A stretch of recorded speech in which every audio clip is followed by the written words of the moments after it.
Haleluya, puji Tuhan, Shalom semuanya, dan selamat datang kembali dalam acara UBI, Understanding Bible in Depth. Senang berjumpa kembali, Dr. Junifrius Gultom. Shalom Pak, di sana Shalom, sepertinya shalom, masih subuh ya shalom. Pak. Ya, Bu, Jam ya. 6 kurang kalau tidak salah. Puji Ya, Tuhan ya, Bapak Leo. dalam keadaan yang sehat. Kami Kasih. berduka cita Bapak boleh ada kembali bersama-sama dengan kami. Dan kita sudah beberapa kali dilayani menerima berkat melalui hambanya Dr. Junifrius Gultom. Dan malam hari ini dengan tema End Times. Dan saya percaya kita semua juga akan kembali diberkati.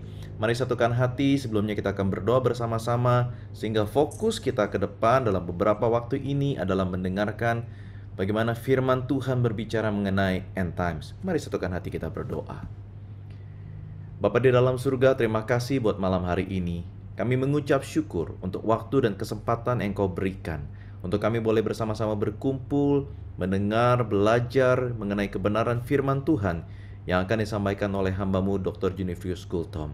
Terima kasih buat hamba-Mu Tuhan, di waktu yang masih pagi, di tempat yang berbeda, tetapi di dalam roh kami dipersatukan oleh kasih Amin. Kristus. Dan malam hari ini, kami tahu semua kami akan diberkati dengan luar biasa. Urapi setiap kami, berikan telinga yang mendengar, yang boleh memahami kehendak Allah. Di dalam nama Tuhan Yesus kami berdoa. Amin. Amin. Haleluya. Eh, saya rasa tidak perlu perkenalan yang lebih jauh lagi karena kita sudah beberapa waktu menerima berkat melalui Pak Dr. Junifrius Gultom, dan saya serahkan waktu dan tempat untuk Bapak. Silakan Pak. Shalom semua, shalom. Bisa dengar suara saya dengan baik? Ya, baik. Senang kembali bersama-sama dengan teman-teman pada pendalaman Alkitab minggu ini. Dan saya kira ini merupakan sambungan dari yang lalu kita bicara mengenai pengangkatan, ya, pengangkatan. Nah, saya akan meminta waktu sejenak untuk share filenya atau PowerPoint-nya. Saya percaya bahwa tema ini tidak akan pernah usang, ya, walaupun mungkin saya nggak tahu sudah berapa lama kekristenan kita,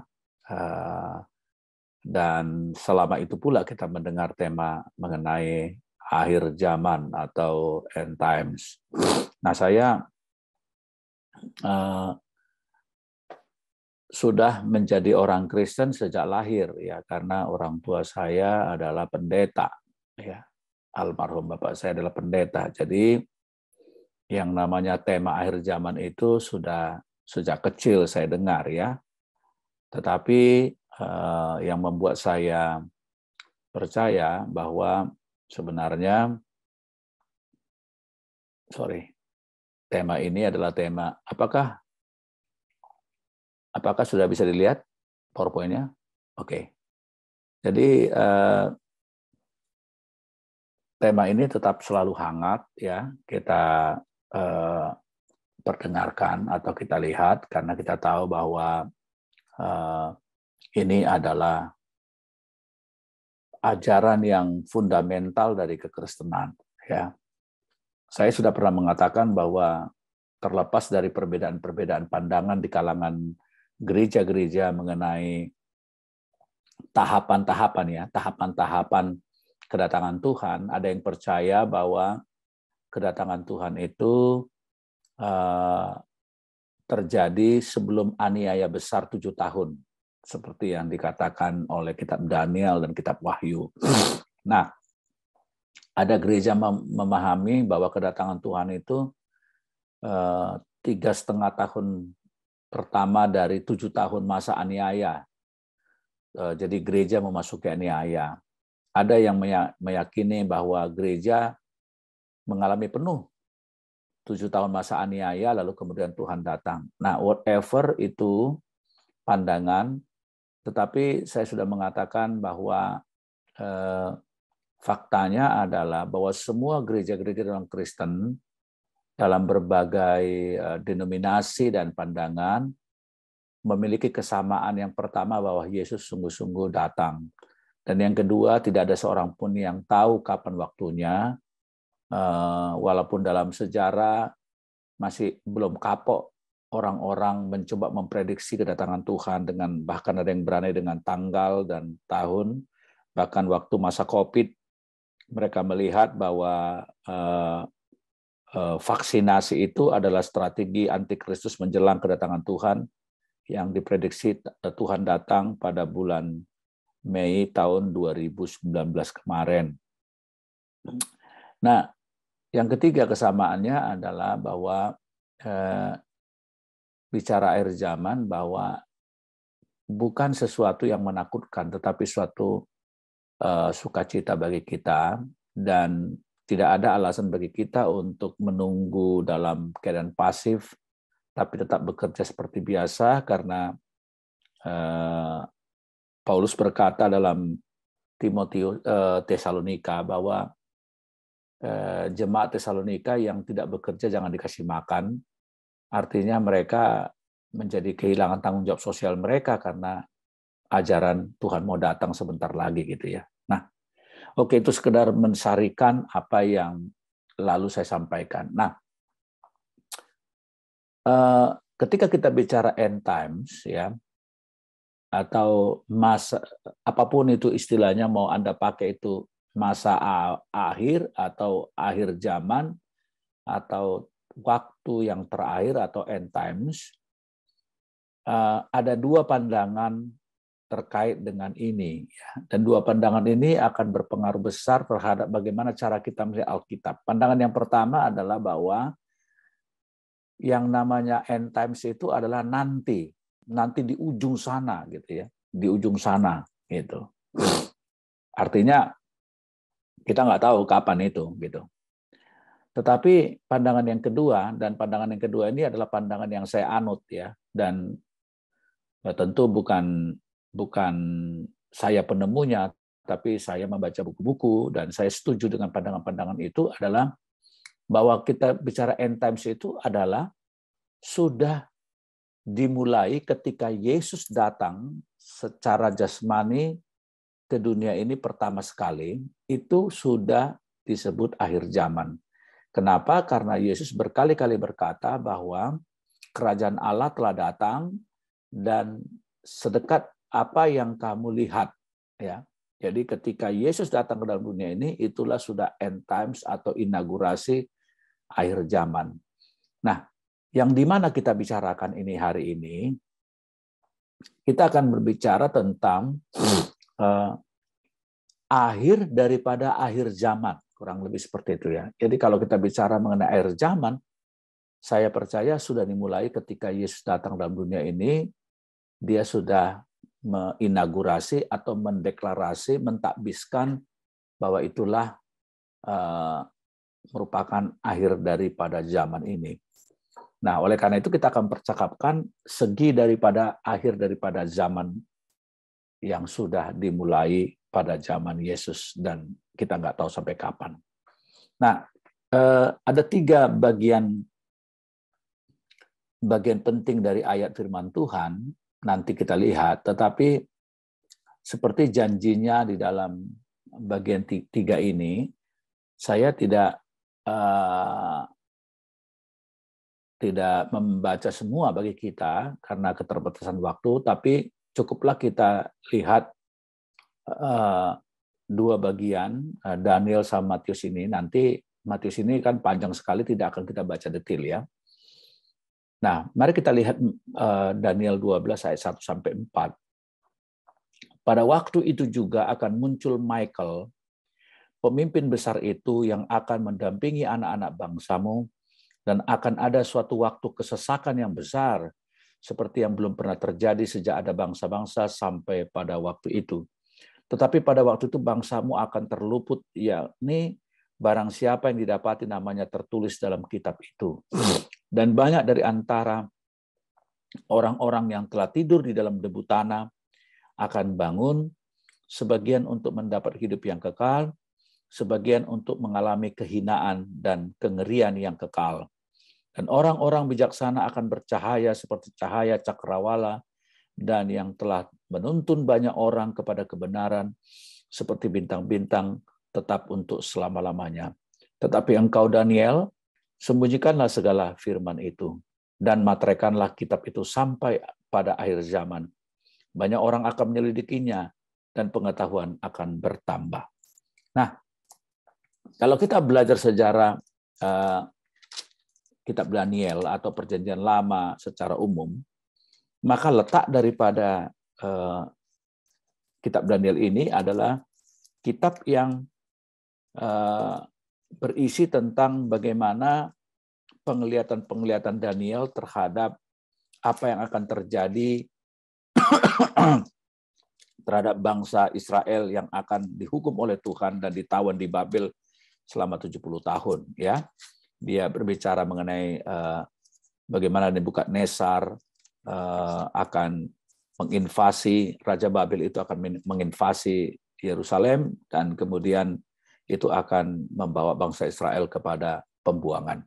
Tetapi ternyata di tengah-tengah penglihatan Daniel itu juga berisi tentang bukan hanya nubuatan terhadap apa yang akan dialami oleh orang Israel 560 tahun sebelum Masehi, tapi juga tentang suatu akhir daripada dunia ini yang kita baca.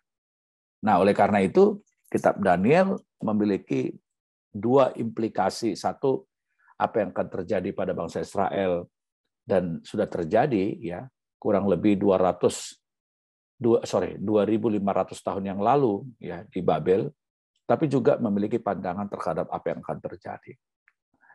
Nah, bagaimana kedatangan Tuhan atau end times itu pada waktu kita lihat dari firman Tuhan, yaitu bahwa kita lihat bahwa dalam Kisah Rasul 1 ayat 10 dan 11 itu bagaimana waktu Yesus naik ke sorga atau Ascension Day yang kita peringati setiap tahun, itu ada kata-kata malaikat ya dikatakan dalam Kisah Rasul 1 ayat 11, yaitu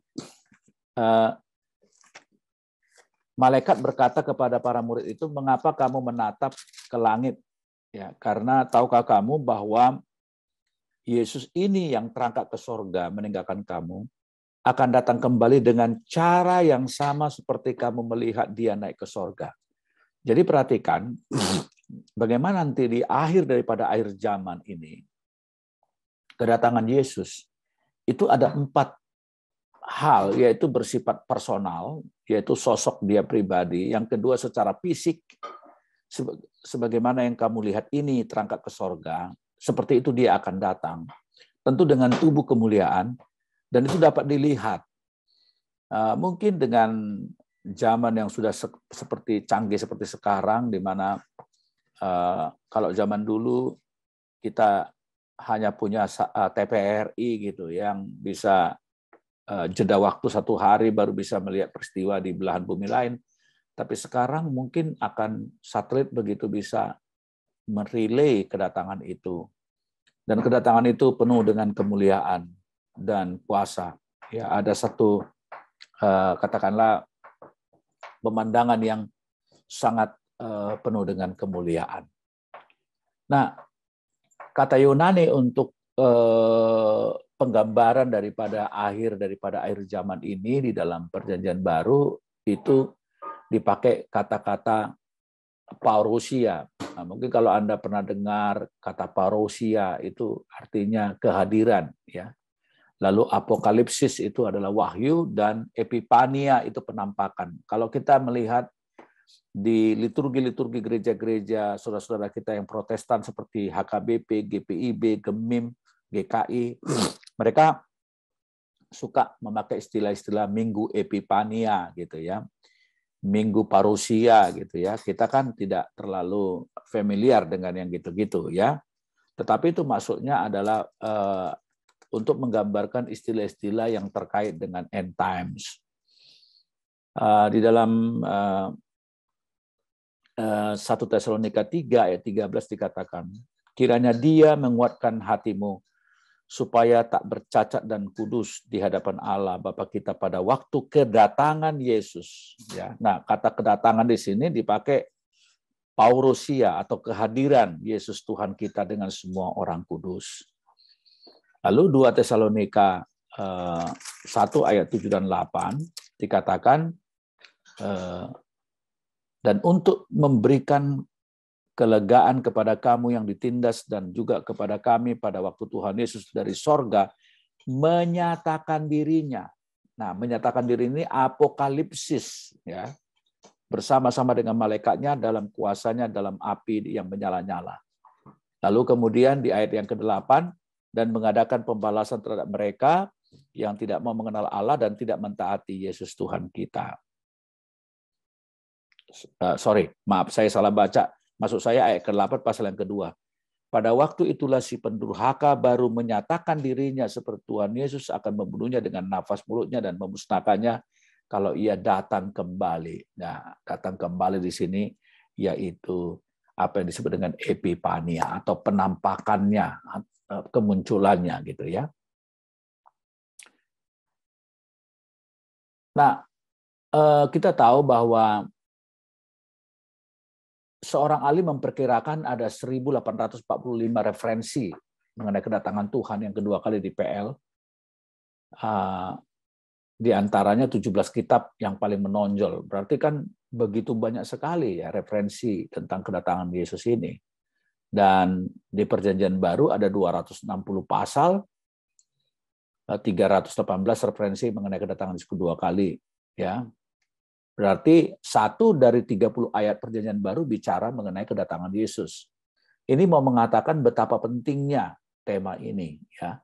Sangkin penting maka begitu banyak di PL dan PB. Bahkan 23 dari 27 kitab PB itu merujuk tentang peristiwa yang agung ini.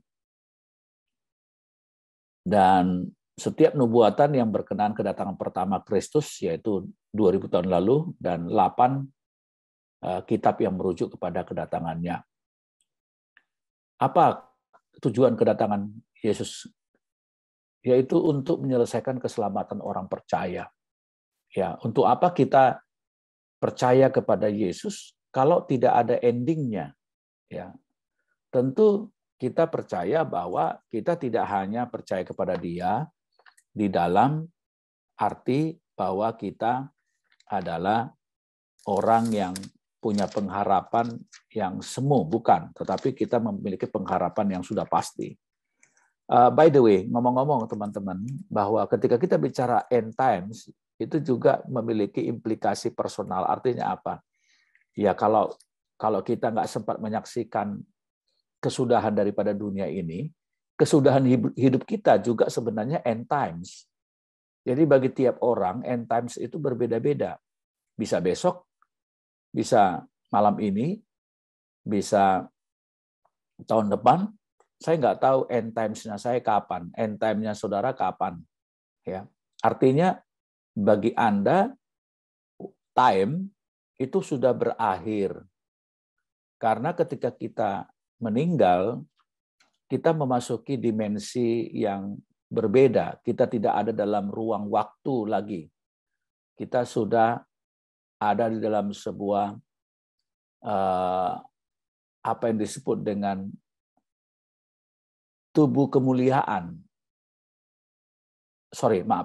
Bukan tubuh kemuliaan. Kita ada dalam sebuah state atau keadaan roh, ya. Karena tubuh kita ini apa yang disebut dengan oleh Paulus di dalam Korintus seperti kemah yang akan ditanggalkan, maka tubuh kita ini akan busuk, tubuh kita ini akan larut dengan tanah, tetapi diri kita yang sejati, yaitu napas Allah, yaitu roh kita, ruah kita yang dihembuskan oleh Allah sejak penciptaan dan sejak di dalam kandungan ibu kita,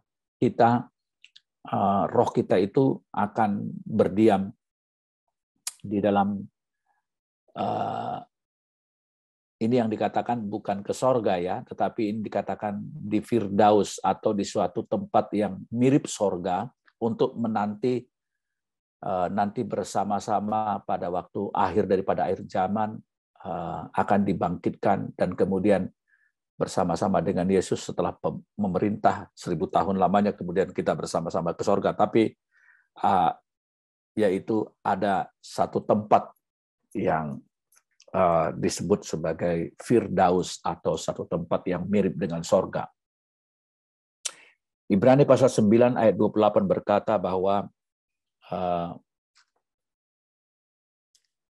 demikian pula Kristus hanya satu kali saja mengorbankan dirinya untuk menanggung dosa orang banyak. Sesudah itu ia menyatakan diri sekali tanpa menanggung dosa untuk menganugerahkan keselamatan kepada mereka yang menantikan dia. Jadi itulah kedatangan Tuhan yang kedua kali tujuannya. Yang kedua adalah untuk mempermuliakan orang kudus. Ya, mungkin Anda dan saya mengalami banyak tantangan, banyak kesulitan, maka pada waktu dia datang, dia akan menganugerahkan oleh anaknya, yaitu menyelamatkan kita dari murka yang akan datang. Terutama ini pada orang-orang Kristen abad awal yang mengalami, katakanlah, martir karena nama Yesus, mereka akan dipermuliakan. Dan 1 Korintus 4 ayat 5, yaitu kedatangannya dia itu untuk menyingkapkan hal yang tersembunyi di hati manusia. Apa yang sekarang itu menjadi kabur akan tersembunyi. Maksud saya akan terungkap, ya. Kebenaran akan terungkap. Mungkin sampai sekarang masih banyak hal yang tersembunyi, tapi kedatangannya tidak akan tahan untuk tidak disinari oleh penyingkapan daripada Tuhan. Menakutkan sekali kalau kita, dan saya harap jangan, Tuhan akan membukakan videonya, membentangkannya ke hadapan kita semua tentang aib kita. Kita akan mendapati diri kita dalam rasa malu yang luar biasa. Kita pernah merencanakan sesuatu yang jahat, melakukan sesuatu yang berdosa dalam hidup ini. Itu sesuatu yang mengerikan kalau itu Tuhan maksudkan penyingkapan seperti itu. Ya, apakah itu penyingkapan secara private kepada tiap orang? Mungkin aman, ya, kita hanya merasa malu terhadap diri kita, tapi kalau itu disingkapkan kepada pasangan kita, kepada orang lain, kepada jemaat kita, kepada pendeta kita, atau kepada siapa saja, dan saya tidak berharap itu terjadi, ya, seperti itu. Tapi maksudnya tidak ada lagi sesuatu yang dapat ditutupi karena kebenarannya akan menyatakannya ketika Tuhan datang. Dan yang keempat, kedatangan Tuhan Yesus di ujung daripada akhir zaman ini akan tentu dimaksudkan untuk menghakimi, ya, bangsa-bangsa dan setiap orang yang pernah hidup. Bahkan di Al-Quran pun dikatakan dia akan menghajar si Dajjal, dan kemudian Isa Al-Masih itu akan berkemenangan dan dia akan menjadi hakim bagi seluruh umat manusia. Ya, saya belum lama ketemu dengan supir taksi di Kanada ini. Dia Islam Syiah yang mayoritas di Iran, ya, dan dia percaya bahwa Yesus Kristus adalah Mesias yang akan nanti datang menjadi hakim yang agung, gitu ya. Maka saya berusaha menginjili dia supaya dia memikirkan tentang kemungkinan dia mau menerima Yesus mulai dari sekarang, dan dia mengatakan menarik untuk dipikirkan, ya.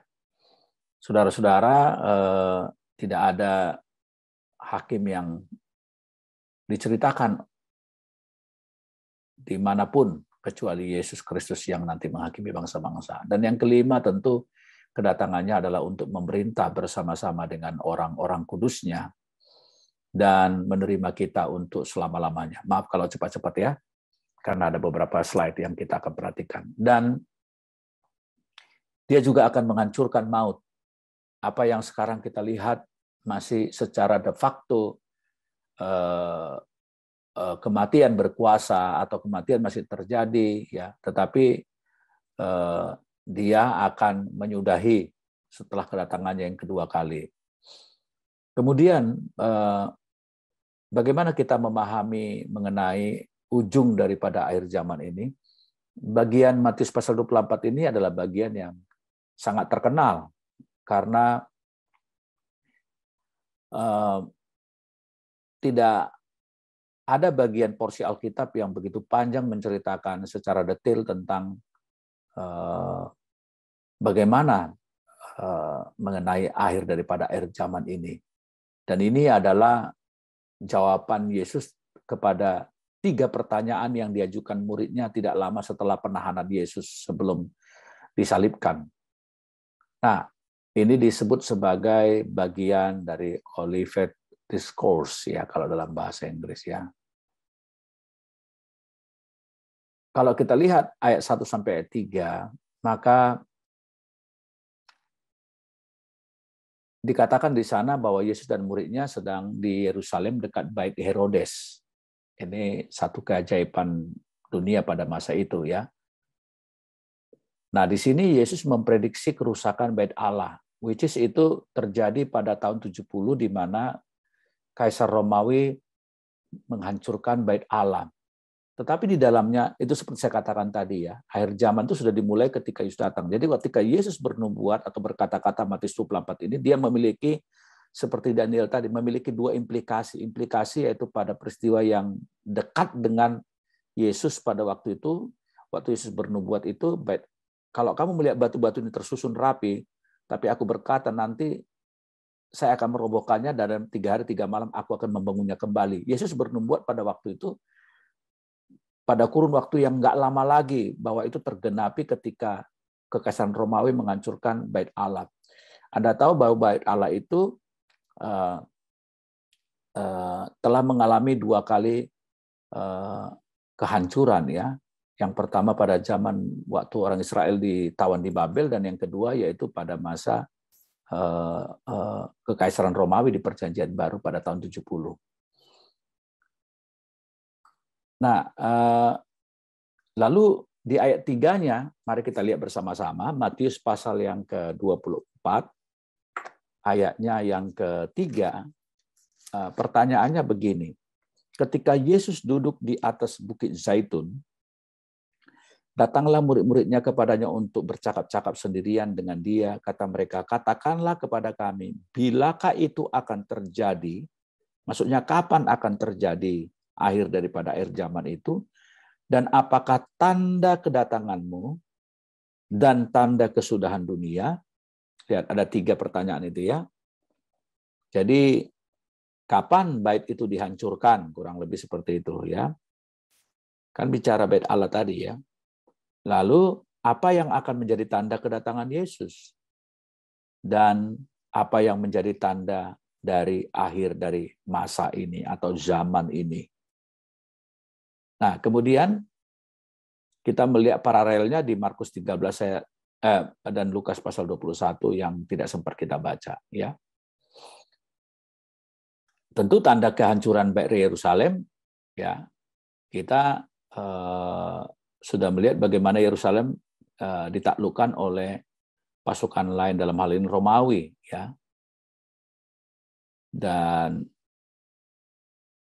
di dalam sejarah juga terjadi ya. Saya akan skip ini, maksud saya akan cepat ya. Ini yang saya katakan tadi pada tahun 70 tergenapi ya, pasukan Roma dipimpin oleh Kaisar Titus ya, menghancurkan tembok Yerusalem, Bait Allah. Nah, ini Bapak Ibu tidak ditulis dalam Alkitab secara detail, tapi seorang yang bernama Josephus. Josephus ini adalah bukan orang Kristen, dia adalah sejarawan Yahudi yang hidup pada masa seumuran dengan Perjanjian Baru. Dia menulis hal ini. Dan juga di dalam sejarah sekuler juga ada. Kalau Anda misalnya berkesempatan membaca sejarah sejarah Romawi gitu ya, ada itu peristiwa itu. Waktu itu dituduh orang Kristen yang membakarnya gitu ya. Karena pada awal-awal orang Kristen muncul, awalnya nggak dianiaya, karena dianggap adalah sekte sempalan dari Yudaisme. Tapi karena dilihat kok makin lama kok kelihatannya berbeda, dari Yudaisme, maka mulailah penganiayaan kepada orang Kristen, dan waktu dihancurkan Bait Allah oleh Kaisar Titus, orang Kristen dituduh yang menjadi penyebabnya, padahal tidak, ya, fitnah, ya. Nah, tetapi kita perhatikan bahwa dalam sejarah tahun 67 kembali di bawah kontrol orang Yahudi waktu perang 6 hari. Bagaimana kemudian berdirilah negara Israel, ya. Nah, kalau kita baca pasal 4 ayat 4 sampai 14 yang saya bilang tadi tidak ada waktu untuk membaca semua, maka kan pasal 24-25 ini adalah khotbah tentang akhir zaman, ya. Nah, kita akan belajar apa sebenarnya yang bukan tanda-tanda kedatangan Tuhan, yang bukan, ya. Catat baik-baik ini, yang bukan. Kita perhatikan Mesias palsu, peperangan, bencana alam, ya, kelaparan, kematian, ini bukan tanda daripada akhir dari akhir zaman, ya. Perhatikan, kalau akhir zaman saya katakan sudah mulai pada waktu Yesus datang. Kenapa ini bukan? Karena memang dari dulu sudah banyak, ya, mendeklarasikan dirinya James Jones, ya, David Koresh lah, sampai Leah Eden, siapa-siapa udah bilang dirinya Mesias, ya. Peperangan dari dulu sudah ada, bencana alam sudah ada, kematian sudah ada, kelaparan sudah ada, ya. Jadi jangan khotbahkan berkata kita sudah di penghujung zaman daripada zaman ini. Buktinya adalah banyak peperangan, banyak bencana alam, ya, dari dulu sudah ada, gitu, ya. Penganiayaan nabi palsu itu sudah muncul juga, ya. Kita bukan tanda yang sangat spesifik ini, ya. Penyesatan itu dari dulu sudah ada memakai nama Tuhan, yang mengatakan dirinya Mesias, ya. Cuman Yesus tetap mengatakan supaya hati-hati supaya kamu jangan mau disesatkan, ya. Dan tentang kelahiran Mesias sudah terjadi, itu adalah akhir zaman, tapi bukan tanda dari akhir masa, akhir daripada akhir zaman, ya. Jadi ada dua kedatangan, yaitu kedatangan yang pertama dan kedatangan yang kedua, dan itu ditandai oleh suatu masa di antara dua kedatangan ini, kedatangan Yesus yang pertama dan kedatangan Yesus yang kedua. Disebutkan di sana bahwa seperti sakit melahirkan, tetapi tanda-tanda ini akan meningkat intensitasnya dan frekuensinya. Walaupun dia bukan tanda, karena sudah ada sejak dulu peperangan, kelaparan, bencana alam, tetapi akhir daripada akhir zaman ini yang benar adalah meningkatnya intensitasnya dan frekuensinya, ya. Nah, apa yang sebenarnya dikatakan ayat 14 ini, inilah apa yang harus terjadi pertama-tama. Dikatakan, dan Injil kerajaan ini akan diberitakan di seluruh dunia menjadi kesaksian bagi semua orang. Sesudah itu barulah tiba kesudahannya. Nah, jadi Injil harus diberitakan dulu ke seluruh dunia sebagai kesaksian kepada semua, maaf saya koreksi sedikit, bukan bangsa tapi etnis, ya. Jadi gini, waktu Yesus berkata, pergilah kamu beritakanlah Injil ke seluruh etnik, ya. Kenapa berbeda bangsa dengan etnik? Karena di dalam sebuah bangsa banyak etnik, banyak etnis, dan sampai sekarang masih ada etnis yang belum terjangkau atau unreached people group, ethnic group atau kelompok etnis. Karena dalam bahasa Yunani-nya itu adalah KNT, ya. NT itu etnis, dan tidak perlu seluruh etnis itu bertobat. Yang penting ada perwakilan dari masing-masing etnis itu percaya kepada Yesus, itu sudah tibalah kesudahannya. Dan kemudian tentu akan terjadi penghakiman. Jadi nanti akhir daripada akhir zaman ini adalah tandanya adalah penghakiman. Ya, jadi kenapa belum datang juga? Ya karena Allah secara panjang sabar, dia mau supaya apa? Supaya semakin banyak orang diselamatkan. Ya, jadi itu hatinya Tuhan dan hatinya kita juga. Kemudian kita melihat ayat 15, di situ disebutkan tandanya, yaitu jadi apabila kamu melihat pembinasa keji berdiri di tempat kudus, menurut firman yang disampaikan oleh Daniel, para pembaca hendaklah memperhatikannya. Jadi kita belum pernah melihat pembinasa keji itu, yaitu antikristus itu menunjukkan eksistensinya atau keberadaannya, ya, dan menginjak-injak tempat kudus. Kita belum melihat itu. Nah, itu tanda, ya, apa yang sudah diprediksikan Daniel juga 2.500 tahun yang lalu. Kemudian kita perhatikan juga disebutkan di sini siapa sebenarnya yang disebut dengan pembinasa keji ini, ya. Penguasa yang berhasil mendapat kendali seluruh dunia untuk sekian waktu, diberi kebebasan atau diizinkan oleh Tuhan. Saya nggak bisa membayangkan sosok itu seperti apa. Begitu powerful sekali, ya. Anda percaya nggak, ya? Mungkin nggak, ya, dengan dunia yang sudah semaju sekarang, tiap bangsa punya kedaulatannya, ada satu sosok yang bisa, katakanlah, menguasai dan mengendalikan seluruh dunia ini. Siapa dia, kok begitu hebat sekali, ya? Tapi menurut saya bukan tidak mungkin, ya. Anda perhatikan orang perang antara Rusia dengan Ukraina saja, bukan perang, mungkin lebih tepatnya saya katakan Rusia menginvasi, gitu, ya. Karena kalau perang itu sama-sama keduanya menghendaki dan sama-sama kuat, gitu. Ini kan dalam posisi Ukraina yang lemah, gitu, ya, diserbu, diinvasi, gitu, ya. Dalam peristiwa itu pun kita udah melihat bagaimana kekuasaan Putin itu mengakibatkan resesi ekonomi di seluruh dunia, ya. Resesi ini karena perang itu, sehingga pasokan makanan, rantai makanan, energi, ya, itu semua terganggu, dan itu akan berakibat kepada saham-saham dan segala macam. Bayangin, ya, baru satu orang yang bernama Putin, ya. Tapi saya nggak bisa memprediksi seperti apa sosok ini nanti yang begitu powerful ini, ya. Cuma disebutkan tanda Daniel 7, dia tanduk kecil istilahnya, ya, atau penyebutan lain pangeran yang akan datang, raja, kalau di Matius ini pembinasa keji disebutkan, ya. Nah, siapa dia? Tentu dia adalah antikristus. Tentu semua orang nggak percaya Yesus adalah anti Yesus, ya.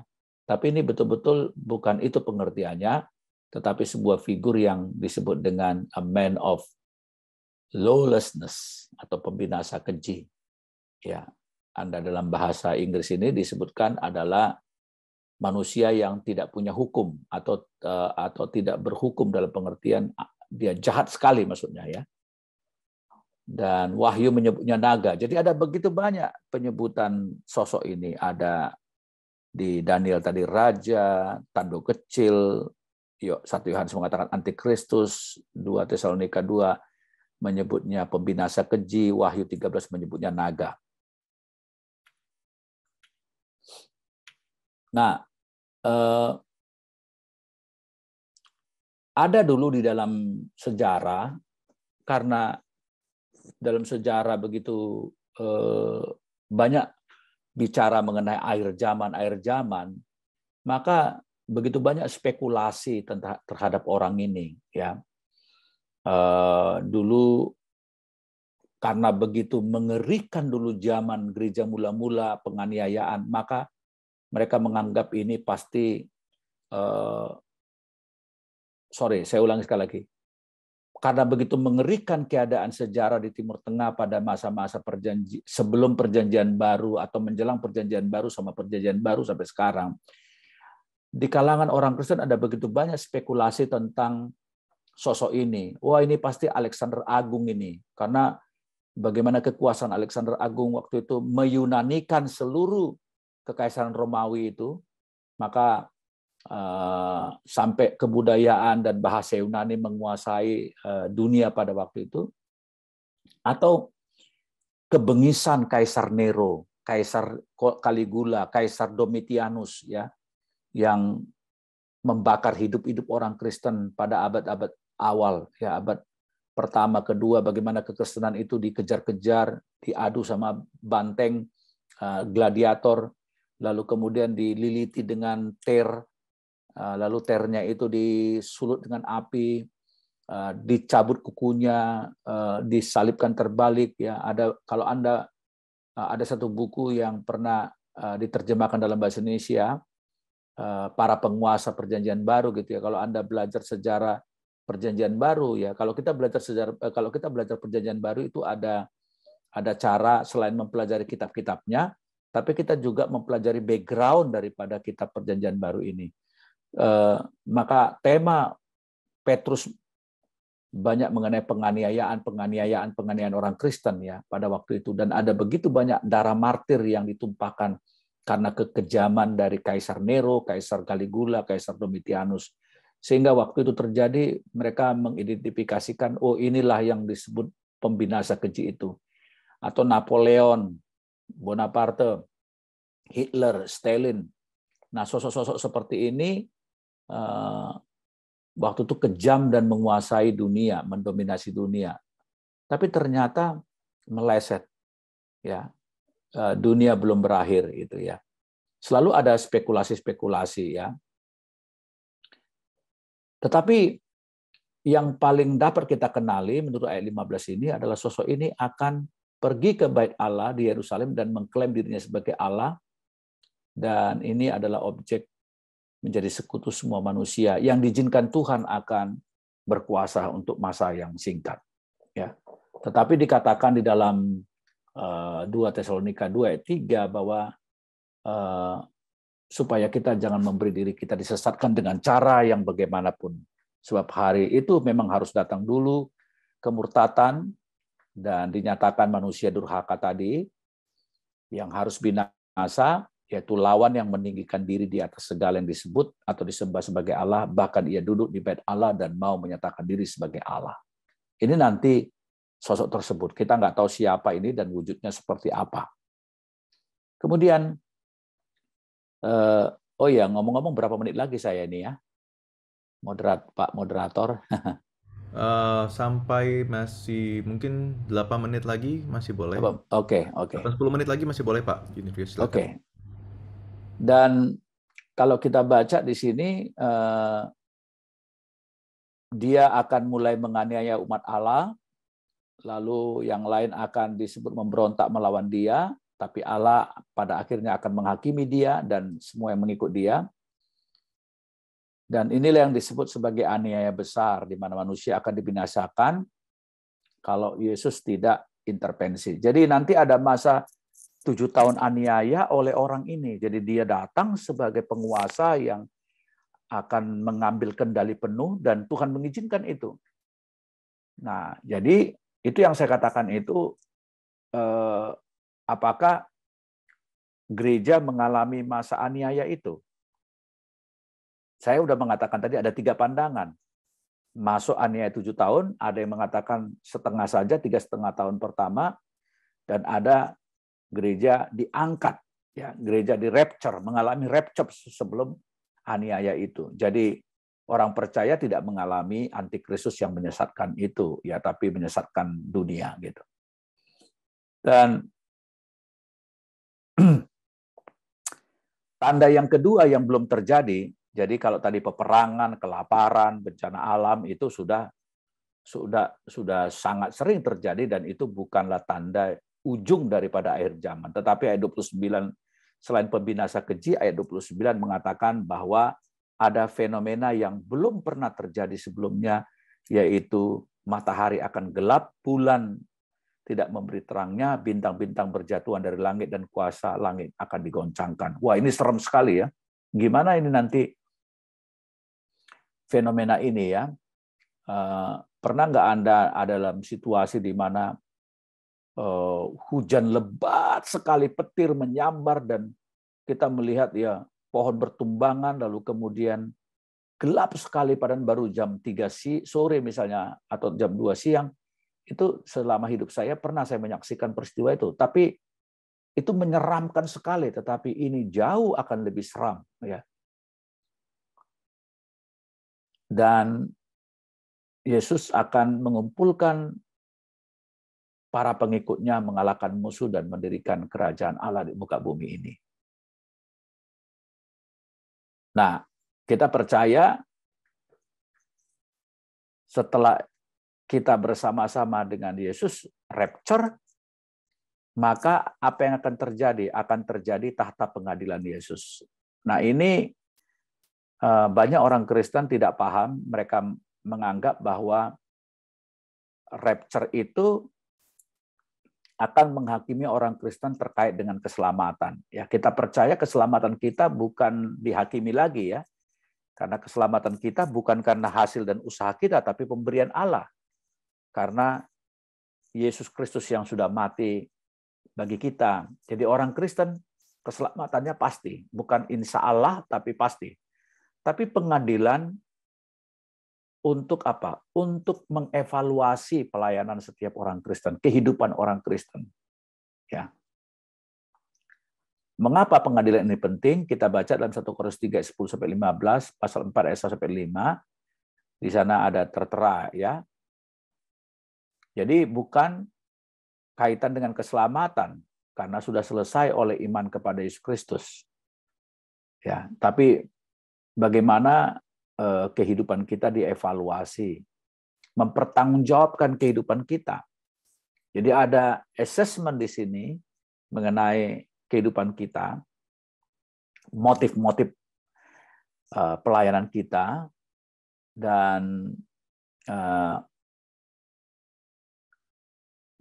saya anggap saudara sudah, karena keterbatasan waktu ya, saya nggak buka ayat ini. Saya anggap Anda pernah baca ayat ini bahwa diumpamakan seperti jerami dan emas ya. Jadi akan membakar semua yang motivasi-motivasi kita atau pelayanan kita, kehidupan kita yang dulu kita anggap itu mulia atau orang lain mulia, ternyata itu adalah dari jerami.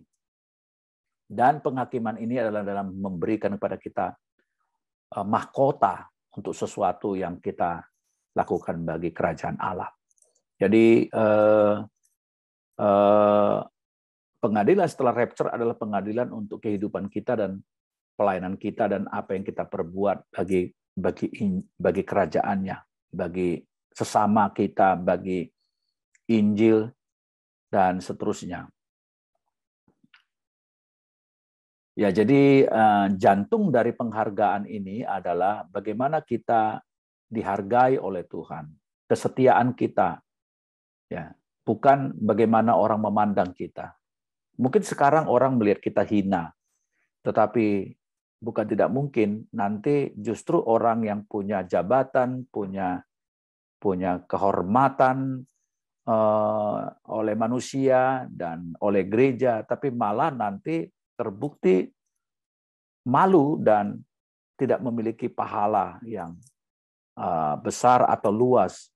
Tapi ada orang-orang kelihatannya kecil, tidak terpandang, tapi dia mengasihi Tuhan Allah, memberitakan Injil, melayani sesama, mengabdikan talentanya bagi kerajaan Allah, malah justru memiliki mahkota yang luar biasa.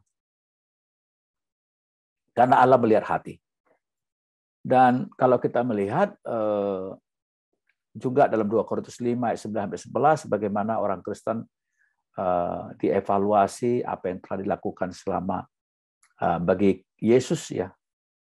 Tadi juga dijelaskan sama ya, antara mendapat mahkota dengan tidak mendapat mahkota. Kemudian ya, oleh karena itu harusnya memotivasi kita untuk menyenangkan Allah dalam segala pekerjaan kita. Dengan takut akan Tuhan, respek kepada kehendaknya seperti sehingga kita mempengaruhi orang lain untuk percaya kepada Yesus. Artinya menjelang kedatangan Tuhan, justru kita dimotivasi oleh Tuhan untuk apa? Untuk melayani, mengasihi Dia dan sesama kita manusia, bukan untuk motivasi diselamatkan atau tidak diselamatkan. Orang Kristen yang masih takut api neraka, lalu melakukan perbuatan baik dan melayani Tuhan, itu adalah Taurat, dan itu bukan kekristenan. Tetapi kita melakukannya karena kita mengasihi, respek kepada Tuhan, dan kita tahu ada upahnya bagi orang yang melakukan perbuatan-perbuatan itu di dalam kekekalan.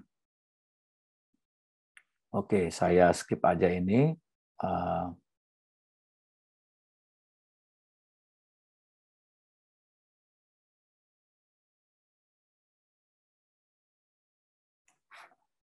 Saya kira saya nggak punya waktu bicara aspek ini penghakiman dan neraka, nanti langit baru dan bumi baru, ya. Saya kira ada satu sesi khusus lagi yang perlu, kalau saudara mau, kapan-kapan kita akan bicara mengenai langit baru dan bumi baru ini, ya. Karena ini adalah satu bicara di penghujung dari hujung masa itu, kita akan ada di dalam peristiwa apa yang disebut dengan hidup di dalam langit baru dan bumi baru ini, ya. Tapi ini nanti bisa diminta PowerPoint-nya yang mau nanti penjelasan ini secara highlight, ya. Dan saya kira ini terlalu detail dan terlalu banyak waktu yang nggak bisa saya jelaskan kalau hari ini, kalau ini dijelaskan semua. Kesimpulannya begini, ketika kita bicara akhir zaman, tadi pertama, ya, saya penganut pandangan bahwa akhir zaman itu bukanlah nanti, ya, bukan nanti yang masih kita tunggu-tunggu, tapi ketika Yesus datang itu sudah mulai akhir zaman, ya. Tetapi eskalasinya meningkat terus sampai nggak tahu, ya. Yang kedua, kesimpulan yang kedua adalah ketika kita bicara end times, itu juga secara personal. Kapan itu, ya? Kapan Anda mengakhiri hidup ini? Ketika kita mengakhiri hidup dunia, itulah sudah end of the time for us, ya. Karena kita tidak akan lagi ada di dalam ruang dan waktu, tetapi di dalam roh kita bersama-sama dengan Kristus. Yang ketiga, ketika kita bicara akhir zaman, maka itu berbicara tentang suatu keadaan yang tidak boleh pasif menunggu dia datang, tetapi sudah dimulai dengan apa yang Roh Kudus berikan kepada kita untuk kita melayani Tuhan dan terus sampai kedatangannya dengan setia. Dan kedatangan dia itu tidak ada seorang pun yang tahu kapan masanya, dan tidak ada alasan untuk kita melakukan spekulasi penghitungan tanggal. Dan jangan sampai ada orang yang Anda percayai melakukan spekulasi-spekulasi itu. Saya tahu ada pendeta di rayonnya Pak Niko ini, GBI-nya Pak Niko ini, saya tahu ada orang yang sangat getol cocokologi, ya, lalu sempat dulu berapa tahun lalu memprediksi Yesus datang. Dan itu bukan ajaran Alkitab. Kita harus menolak setiap orang yang berani berspekulasi tentang kedatangan Tuhan. Tetapi yang paling penting adalah kita tetap setia, dan upah kita akan besar di sorga kalau kita mengisinya dengan kehidupan yang berdedikasi bagi kerajaannya. Demikian, Pak Antoni, Tuhan berkati. Terima kasih Pak Junifrius. Malam hari ini memang kalau berbicara mengenai end times itu butuh waktu lebih banyak sepertinya, Pak, ya. Karena begitu banyak informasi, begitu banyak materi pembelajaran yang harus kita bisa pahami satu persatu, dan sejujurnya memang tidak mudah. Mungkin saya akan mulai masuk dengan pertanyaan Pak Junifrius. Yang pertama, kalau dibandingkan, Pak, dengan kondisi para rasul atau murid-murid jemaat mula-mula, saya mungkin boleh sedikit berpendapat justru di akhir-akhir masa hidup kita saat ini mungkin jauh lebih berat. Jauh lebih berat artinya begini, Pak. Kalau pada saat itu penderitaan yang dialami oleh murid-murid para rasul cenderung kepada penderitaan yang sifatnya fisik. Ya tentunya karena waktu itu tidak seperti hari-hari ini, ya. Hari-hari ini dipenuhi dengan teknologi. Dan lebih lagi pada hari-hari ini sumber informasi itu dari berbagai macam sumber. Dan seringkali sebagai orang yang beriman, kita ini kan kadang tidak bisa memisahkan antara iman sama pikiran, Pak. Tadi Bapak sudah menyampaikan dengan begitu jelas sebenarnya. Nah, satu aja Pak pertanyaan lebih awal ini. Bagaimana kita itu tetap bisa berpegang kepada kebenaran firman Tuhan yang sesungguhnya dan kita tuh tidak mudah diombang-ambingkan oleh begitu banyak ragam pengajaran, bahkan bukan hanya pengajaran, kadang-kadang informasi, Pak. Satu aja, Pak, yang paling harus kita pegang tuh kita ingat apa, Pak, sebagai kayak biar kita ini teguh gitu, Pak.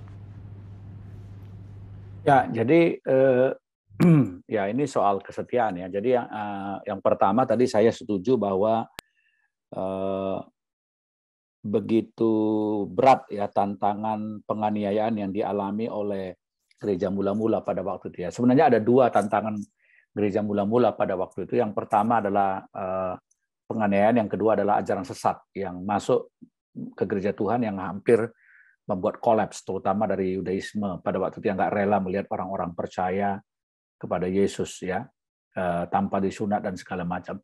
Nah, oleh karena iman mereka sehingga mereka mempertaruhkan hidup mereka, dan ada begitu banyak catatan di dalam sejarah bagaimana darah martir itu ya. Jadi waktu mereka berbicara Jesus is the Messiah, Jesus is the Lord, itu harganya mahal sekali ya. Pengakuan iman mereka itu terhadap Yesus itu mahal harganya ya. Kalau Anda pernah belajar sekolah teologi, Anda pasti mengenal yang namanya Polikarpus ya. Bagaimana dia umur 80 tahun, Bapak gereja ya, yang diancam dibunuh kalau dia tetap menganggap Yesus sebagai Tuhan dan tidak mau menyembah kaisar. Dan pada waktu itu dia mengatakan, setua ini saya sudah hidup dan saya tidak pernah dihianati oleh Tuhan, tapi hanya karena ini saja kamu mau membunuh saya persilakan bunuh saya, tapi saya tidak akan menyangkal juru selamat saya gitu. Itu terkenal, dan Polikarpus menjadi catatan dalam sejarah gereja bagaimana kemudian itu membakar pertumbuhan kekristenan karena benih martir tersebut. Nah, tetapi masa sekarang betul bahwa kita tidak mengalami penganiayaan secara lahiriah fisik karena iman kita kepada Kristus, tetapi tantangan kita untuk setia itu tidak mudah sebenarnya ya, bahwa dua kematian ya, kematian fisik yaitu mengiringi Tuhan dan itu tidak kita alami, tapi kematian secara spiritual, kedagingan kita setiap hari itu nggak mudah ya. Jadi kalau ditanya bagaimana ya, kalau saya harus mengatakan bahwa kalau kita ada sebagaimana kita ada sekarang adalah karena anugerah Tuhan ya. Di dalam Filipi, Paulus mengatakan bahwa dia bersyukur kepada Allah karena Ia yang setia, yang memelihara kita dari pemanggilan kita sampai menyelesaikan iman kita gitu. Jadi di sini kita harus mengaku bahwa anugerah Tuhanlah yang menopang kita. Tapi saya percaya juga bagian yang kedua, keseimbangan yang Paulus mengatakan di Filipi, kerjakanlah keselamatanmu dengan takut dan gentar kepada Tuhan, adalah bagian yang tidak kalah menariknya ya, bahwa kita adalah bukan robot, kita adalah makhluk yang penuh dengan tanggung jawab dan kesadaran, yang memiliki pilihan yang kepadanya kita harus mengambil pilihan setiap hari. Jadi saya nggak punya jawaban yang tuntas mengapa ada orang-orang yang selama hidupnya sudah menjadi percaya kepada Tuhan 20 tahun, tetapi at the end mereka mati di dalam keadaan mereka sudah tidak percaya kepada Kristus. I don't know the mystery of that ya. Why some people deny at the end of their life ya. Tetapi memberikan diri kita untuk senantiasa dekat dengan firman-Nya, dekat dengan orang percaya, dan setia melakukan hal-hal yang tidak usah dulu muluk-muluk ya, setiap hari kita peka terhadap perintah Tuhan dan mengerjakan apa yang bisa kita kerjakan, itu sudah cukup ya. Tetapi tidak sedikit daripada kita yang tidak melakukan demikian. Yang kedua, jawaban ini adalah dulu sekali ya, bapak-bapak gereja pada abad-abad pertengahan dan juga para senior-senior kita dulu, mereka punya mekanisme untuk apa yang disebut dengan disiplin diri mereka, ya, sehingga mereka melakukan banyak sekali disiplin diri, berpuasa, berdoa, menyangkal diri. Bahkan kalau kita belajar mengenai sejarah gereja pada abad pertengahan, terkenal dengan para mistikus Kristen, mistikus Kristen itu luar biasa. Bagaimana mereka meninggalkan kenikmatan dunia, mereka rela kehilangan segala-galanya demi kerajaan Allah itu ya, dan betul-betul hidup di dalam kontemplasi yang begitu serius, melakukan firman Tuhan, ya, menjual harta mereka, membagikan kepada orang miskin dan seterusnya ya. Nah, kita hidup di tengah-tengah zaman di mana disiplin tidak ada atau sangat kendor sekali ya. Kekristenan yang tidak bisa didisiplin. Kata disiplin itu disciple, murid. Jadi murid itu identik dengan disiplin, disciple. Oleh karena itu dia harus mengiringi Yesus dengan disiplin tinggi. Ya.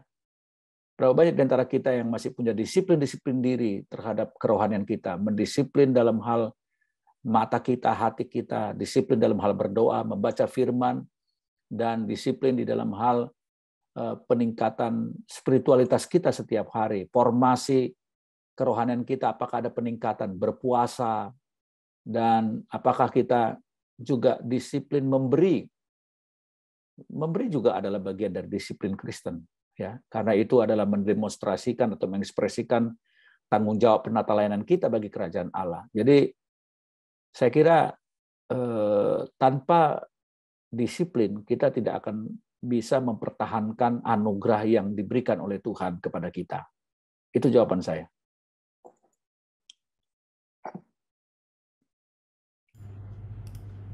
Baik, Pak. Memang kalau tadi dibilang disiplin, mungkin salah satu paling gampang ya hari-hari ini, masa modern ini adalah disiplin untuk tidak buka sosial media aja, Pak. Nggak usah jauh-jauh, Pak. Mau seminggu, sebulan. Saya rasa 1 hari aja pasti banyak orang udah susah. Karena kayak kehidupannya sudah attach di sana. Saya akan masuk pada pertanyaan berikutnya, Pak Junifrius. Bagaimana pandangan Bapak mengenai 666 yang sering dikaitkan dengan chip? Apakah benar demikian? Ini pertanyaan klasik. Kalau dulu chip dimasukin di tangan, di dahi, kalau sekarang udah lebih canggih lagi. Kita baca informasi berita bagaimana Elon Musk bisa masukin chip di kepala yang sedang dikembangkan. Nah, sehubungan dengan teknologi ini mungkin saya kembangkan sedikit, Pak. Bagaimana pandangan Bapak mengenai 66 atau akhir zaman ini sehubungan dengan teknologi yang berkembang luar biasa. Seperti kita dengar di Eropa tuh ada cauldron itu yang besar sekali untuk satu lingkaran untuk memutar memodifikasi atom dan sebagainya. Bagaimana Pak pandangan itu, Pak? Ya, yang pertama saya menjawabnya bahwa kita kita harus lihat konteks istilah 666 itu ya, karena gini, jangan lalu kalau kita ketemu rumah, mau beli rumah, kebetulan angkanya 666, kita nggak mau, itu antikristus gitu ya. Atau kita melihat angka itu menjadi sesuatu yang keramat, menakutkan, nanti masuk ke gedung misalnya ya, pencakar langit, kebetulan ada lantai 666, kita nggak mau ke situ dan segala macam. Jadi sebenarnya kalau kita baca kitab Wahyu, itu adalah kitab yang penuh dengan bahasa sandi ya. Kenapa kalau kita belajar tentang apa yang disebut dengan proses kanonisasi Alkitab ya, bagaimana kalau sekarang kan kita udah bersyukur ya bahwa kita dengan iman menerima PLPB 66 kitab ini tanpa masalah gitu.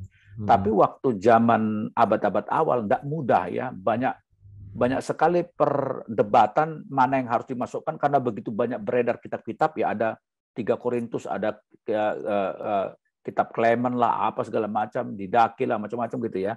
Sehingga dulu kitab Wahyu itu hampir terancam dibuang. Kenapa? Karena gereja-gereja kurang banyak menerima kitab Wahyu ini karena penuh dengan bahasa simbolis yang susah dimengerti gitu.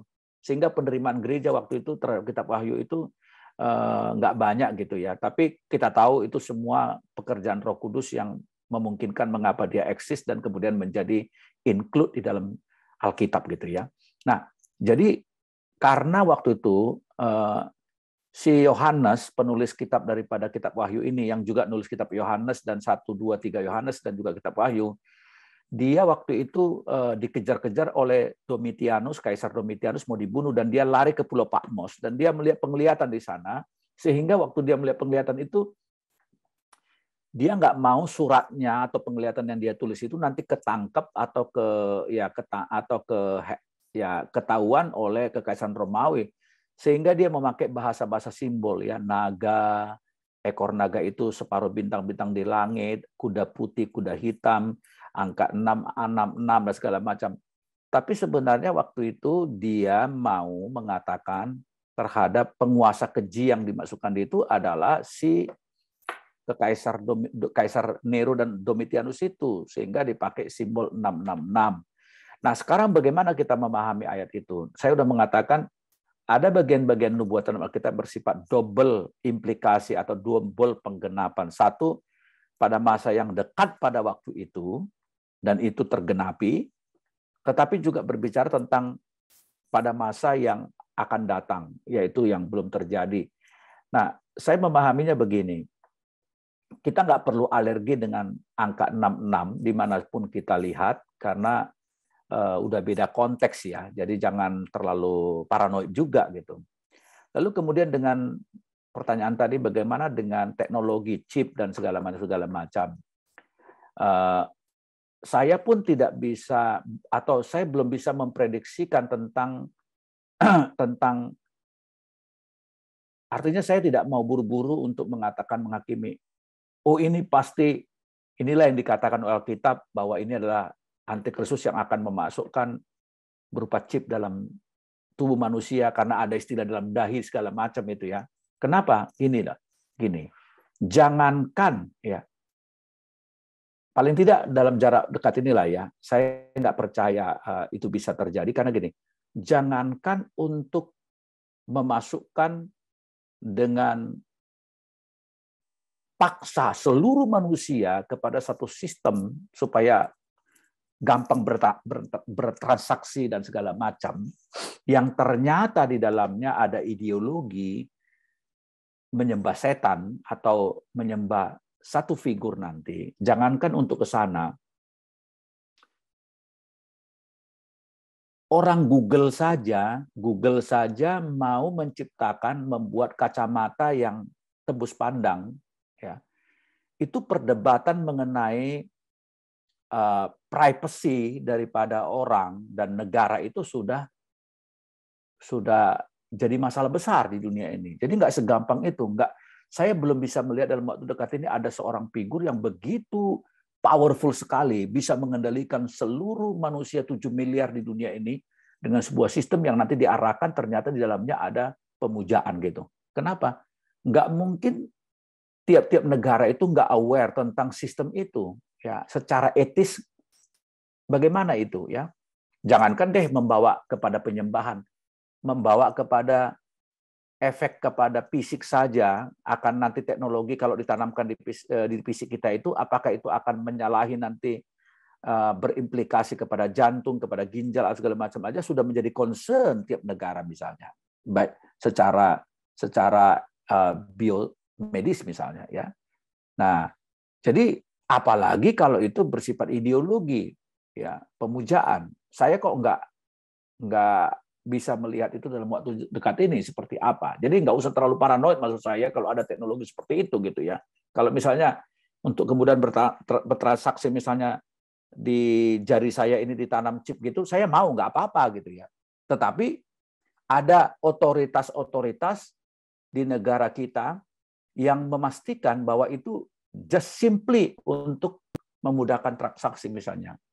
Dan itu pasti ada ya, ada PBB juga yang mengawasi, ada LSM. Jadi nggak semudah itulah mengendalikan itu dengan dalam waktu dekat ini ada teknologi seperti itu ya.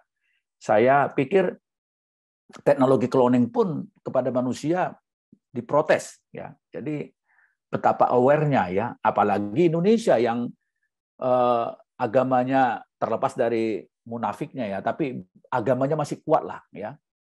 Orang mengenai LGBT saja di Indonesia saja sudah diwanti-wanti gitu, apalagi kalau ada nanti ada satu seperti ini yang apa ya, yang absolut seperti itu menguasai. Saya kira sih itu nggak apa ya, saya belum kepikiran saya untuk mengatakan, saya termasuk hati-hati untuk langsung larang-larang gereja, hati-hati jangan terima teknologi ini antikristus ya, ini vaksin ini yang udah ada rekayasa genetikanya macam-macam segala macam. Saya kok nggak yakin para dokter-dokter kita, ID akan diam saja, pemuka agama akan diam saja, LSM diam saja, PBB akan diam saja. Saya yang nggak yakin ya. Saya jadi ingat ketika bagaimana si Mark Zuckerberg namanya itu, yang pendiri Facebook itu dikuliti, dihakimi oleh DPR Amerika ya, tentang privacy, bagaimana awal-awal itu ya Facebook itu mencuri data dan gampang disalahgunakan gitu ya. Ada itu yang kemarin tuh posting itu di sosial media,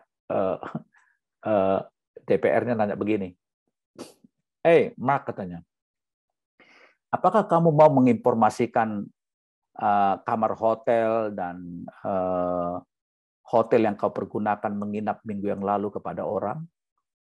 Are you going to give people information about where you will be going, kemana kau akan pergi, lalu kemudian kau menginap di hotel mana, kamarnya nomor berapa? No, kata si Mark. Artinya, kamu menghargai privasinya orang, kan? Dia mengatakan begitu. Bagaimana kamu membuat ini menjadi bobol seperti ini gitu? Artinya itu sendiri digonggongin sama DPR gitu ya. Jadi it is not easy lah. Menurut saya jangan terlalu paranoid juga, tetapi tetap ya kita bagian dari warga negara kerajaan Allah yang tetap waspada, tapi jangan juga terlalu memprediksi terlalu jauh. Itu jawaban saya. Baik Pak, terima kasih. Memang daripada kita was-was, mendingan seperti yang tadi disampaikan ya, bahwa kita tuh ada kasih karunia Tuhan yang beserta dengan kita, dan mari kita mengerjakan keselamatan yang sudah ada itu dengan takut dan gentar, sesuai dengan firman Tuhan. Makanya malam hari ini kita belajar mengenai kebenaran firman Tuhan. Ada satu pertanyaan lagi Pak. Menurut Bapak, apakah kita sudah mengalami masa-masa seperti yang tertulis di kitab Wahyu mengenai meterai, sangkakala, cawan gitu ya? Kalau kita lihat kabar-kabar perang kan kayaknya setelah Perang Dunia Pertama, Perang Dunia Kedua, bahkan perang-perang sebelumnya di tahun-tahun masa yang lampau ya, kayaknya nih dunia udah masuk masa yang lebih baik, kemajuan, pembangunan, teknologi. Tiba-tiba sekarang dengan adanya Rusia Ukraina, belum lagi di selat Cina, antara Cina dengan Taiwan dan Amerika. Kira-kira apakah kita ada di masa-masa tadi Pak, meterai, sangkakala, cawan, atau bagaimana, dan sebenarnya bagaimana kita harusnya menyikapi dengan benar? Ya, saya pikir sih enggak lah ya, belum lah ya. Saya kira apa yang dilihat oleh Yohanes di Pulau Patmos dengan istilah materai dibukakan, sangkakala segala macam itu, really, I tell you the truth ya, saya sudah belajar Alkitab 30 tahun, even sampai sekarang, masih banyak hal yang saya belum jelas mengenai seperti apa detailnya peristiwa itu. Ya, kita nggak punya banyak informasi yang jelas mengenai kitab Wahyu tentang simbol-simbol tersebut. Oleh karena itu kita nggak perlu spekulasi, tapi cukuplah kita terima itu sebagai sebuah katakanlah dengan iman kita percaya bahwa akan ada tahapan-tahapan di ujung daripada masa ini, di mana ada murka, cawan murka yang ditumpahkan segala macam. Saya bukan person atau saya bukan hamba Tuhan yang terlalu punya waktu banyak untuk otak-atik lalu kemudian berspekulasi seperti ada beberapa para pembicara akhir zaman yang terlalu banyak berspekulasi ya. Dulu ada pendeta Petrus Cokro itu ya yang udah meninggal itu ya, dulu itu bikin geger, dia prediksi wah ini Tuhan sudah mau datang, ada lembu merah di Yerusalem, Ya memang ada lampu merah waktu itu ya, dan segala macam, dan dia bikin seminar waktu itu tahun 80-an, 90-an lah, 90-an lah, sorry. Bukan 80-an, 90-an, ke banyak gereja-gereja ngundang ya, dia memprediksi ini, memprediksi itu ya, ternyata lembunya dipotong, dimakan sama orang. Dia bilang ini bait Allah sudah mau dibangun. Jadi gini, jadi menurut saya tidak tidak perlulah kita terlalu jauh prediksi-prediksi itu, dan kita harus bersikap let's see aja lah ya, let's see aja. Kalau saya sih nggak merasa bahwa sekarang adalah sudah pada tahapan cawan murka ditumpahkan atau pembukaan materai itu.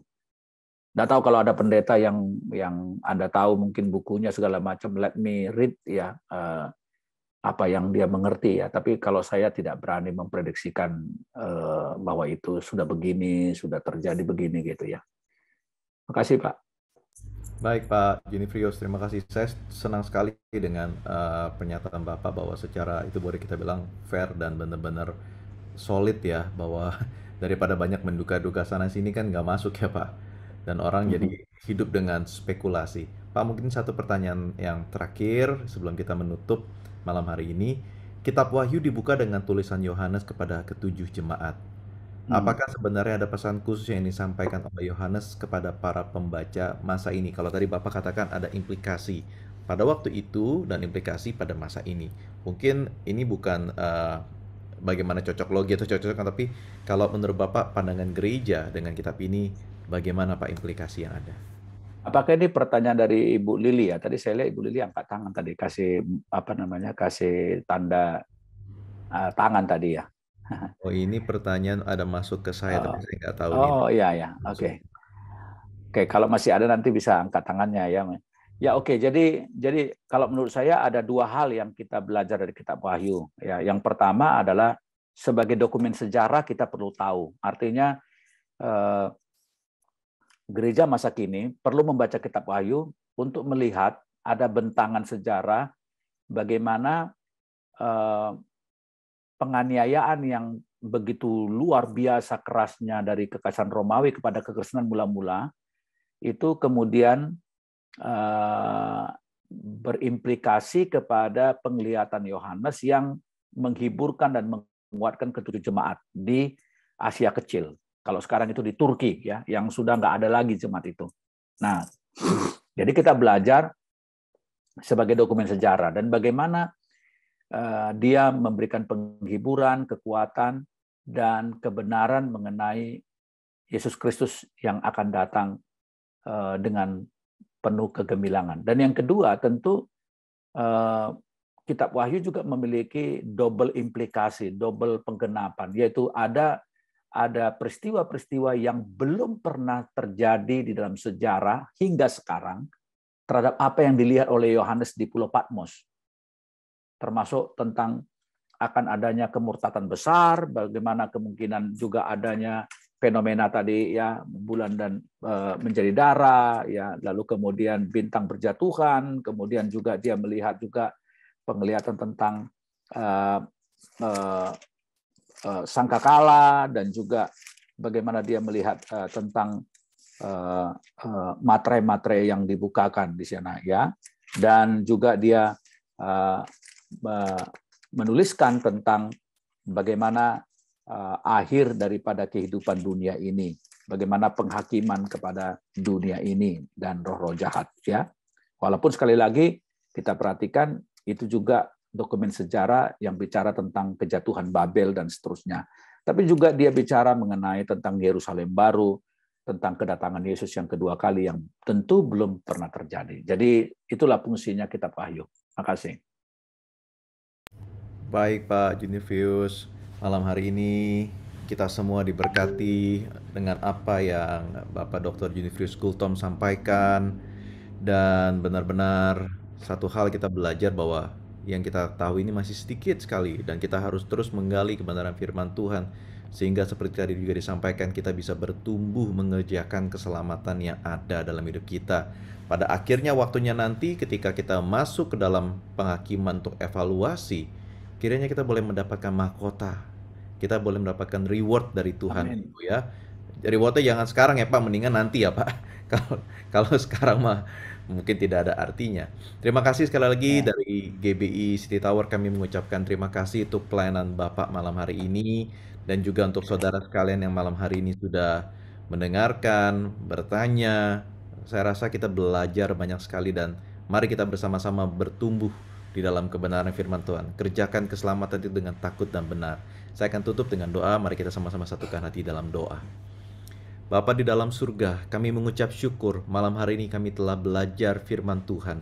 Biarlah terus kami mengejar isi hati Allah, mengerti lebih lagi apa yang dimaksud dengan kebenaran firman Tuhan, diaplikasikan ke dalam kehidupan kami, sehingga kami boleh terus bertumbuh di dalam pengenalan yang benar akan Tuhan sendiri melalui kebenaran firman-Mu Tuhan, sehingga kami boleh hidup didapati setia, menghasilkan amin. buah yang berkenan di hadapan Tuhan. Urapi dan berkati hamba-Mu, Bapak Dr. Junifrius Gultom, seluruh pekerjaan pelayanan yang Tuhan percayakan, studi yang sedang dikerjakannya saat ini, keluarganya, jadikan hamba Amin. ini berkat untuk bangsa-bangsa Tuhan. Amin. Pertajam lebih lagi, Engkau memberkati keluar dan masuk hamba-Mu ini dengan berlimpah dan penuh kasih Amin. karunia. Terima Amin. kasih untuk Amin. malam hari ini Tuhan. Dan sebentar sebelum kami beristirahat dari aktivitas kami sepanjang hari yang ada, dan besok memulai aktivitas yang baru, kami akan terima berkat Tuhan. Mari angkat kedua tangan kita dan kita terima berkat Tuhan. Berkat daripada Allah Bapa, di Amin. dalam anak yang tunggal Tuhan dan Juru Selamat kita Yesus Kristus, pengurapan, penyertaan, pertolongan oleh Roh Amin. Kudus, kiranya boleh ada beserta atas setiap kita, hingga Maranatha Tuhan Yesus datang kembali, dan kita boleh didapati bertemu muka dengan Tuhan.